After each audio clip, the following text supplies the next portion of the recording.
They say for every action in life, there is an equal reaction. Well, the same could be said for chess. If you decide to play crazy or highly intense or very unorthodox, you're going to force your opponent to meet you with that same level of energy. In this game, my opponent did just that. I'm showing you what at one point the position looked like. This is all by design from his point of view, and also from my standpoint, this was actually a defense that I set up on purpose. It looks crazy, but let's start from the top. Let's dive in. Let's see how this goes. So, okay. So the game starts out with a Sicilian, very normal Sicilian defense, and my opponent plays b4. b4 is kind of like the orangutan. If you've ever seen the orangutan opening, it's also a sacrifice on b4, a little bit different. But anyway, it's similar to the orangutan, if you know that. If you don't know it, then you don't know it, but that's what it is. So my opponent plays b7. Now, I don't really know this opening, okay? So that's why it's important to be just overall a decent chess player and understand the principles and basics of chess. Because even if you come across an opening that you don't know, I played all the best moves here after this, you'll see. And I didn't really know the opening, but I just understood the position. So my opponent's attacking g7, so I'm going to develop and defend that. So knight f6 is naturally the best move. e5, I just move my knight, of course. And now after c4, we could go astray, like literally astray, and just put the knight on the side of the board or close to the side of the board. But here I just go back to e7, which is also the best move, and queen g4. Now again, I never saw this before, this particular opening. But again, I played the best move, knight g6. Knight g6 makes sense because it's blocking that the queen was attacking g7. Now I'm blocking g7, so everything looks good here. My opponent becoming very aggressive. Now, my opponent did this to me, all right? I'm a higher rated player than my opponent. My opponent's 1800. He's bringing the heat on me. I'm not trying to make this game crazy. He's playing with the white pieces. He moved first. He made this game crazy. So now I have no choice but to defend his crazy attacks, which makes my position look crazy. But again, I love playing crazy chess, so bring it on. Little does he know. So I play h5. h5 stops, obviously, him from playing h5 and kicking my knight out. If I don't do that, let's say after h4, I just make a normal developing move. All of a sudden, white's winning because after this, and not that. That would be a really crazy move. Takes, now I'm in some serious trouble. So no problem. I just play h5 myself. Also attacking the queen and stopping that threat. He plays queen g3. Then I just simply develop my knight. He plays bishop d3. Now you're going to say my next move is a mistake, which it is, but not as big of a mistake as you think it is. It's actually a slight mistake. The reason is I was actually preparing for him to do this, winning a pawn and checking my king.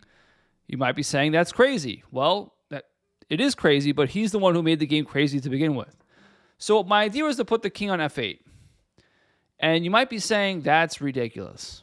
But again, this is a ridiculous position. This was a ridiculous opening. My opponent sacrificed the pawn, played a weird opening, played a very unorthodox, aggressive opening, forced me to defend a certain way. This is the chess equivalent to drunken-style kung fu master defense. If you ever seen that or understand it, it's almost like an awkward, unorthodox, fluid defense that it looks like you're not defending anything, but you're defending everything. So right now, my king is on the open file. My rook is in the corner. So usually the king is in the corner and the rook is on the open file, but I have it backwards. And also, I don't have a pawn on the F file. So it looks like my king is very airy, which you can argue it is, but the queen cannot check it. There's no way the queen can attack it. This is defended. The bishop's running into its own pawn. Not to mention all white's pieces are on the back rank. This is blockaded. Everything is actually, even though it looks loose, it's perfectly defended. So my opponent goes in, knight f3. Again, this looks scary, but again, after his knight gets to g4, what is he going to do? He really still has nothing to do right now. So I just simply take. Now, what's my idea? If he plays here, which he's not going to do, that would be ridiculous, but now I have actually stuff on here at some point. He still has a knight there, but let's say his knight comes down here. I actually can have some threats, but the point is, after knight g4 here, I just won a pawn there, by the way. After knight g4, I just defend. Now, this holds everything. It defends this mating threat, and also defends on e6. And now his knight, it's a good knight, don't get me wrong, but again, even though my position looks loose and it's very fluid, it's very unorthodox, but it does the job, it's very effective. And I'm going to play rook h6 next and kick the queen out of dodge, and I'm going to start developing my own counterattack, bring the king to g8, bring the rook over here after I develop the bishop, and I'm going to start attacking white, actually. So what do you have to do? Like, when your opponent forces you into a certain position or forces the game into a certain way, sometimes there's nothing you can do but just go with it. And some players have a very creative and interesting style. Like my opponent here is a very super creative. He's a very strong chess player. He's about 1800, so he's not a beginner or a newbie or anything. He's not playing bad chess. He's playing pretty accurate chess, just in a different creative style, which I actually really like and I really appreciate. And I love playing against players like that because I feel like I could be like that myself, at least sometimes. So when they do that, you kind of have no choice but to go with it and embrace it. And you know, what you have to do is, if someone's playing super aggressive like my opponent is here, is you have to weather the storm. You can't always meet them with the same level of aggression. You have to weather the storm and be like, what I tell my students is, you want to kind of be like a viper, a cobra in the grass. What a viper does, or you know, these venomous snakes, they coil up in the grass and they become very small, but they're very tightly wound. And at the right time, then they strike. And that's going to be similar to this game. If you see my pieces are they're going to look at some point very passive, but they're all set up in the right way, where they're ready to strike at the right time. When we do attack and do unleash the counterattack, it comes very fast and it's very powerful.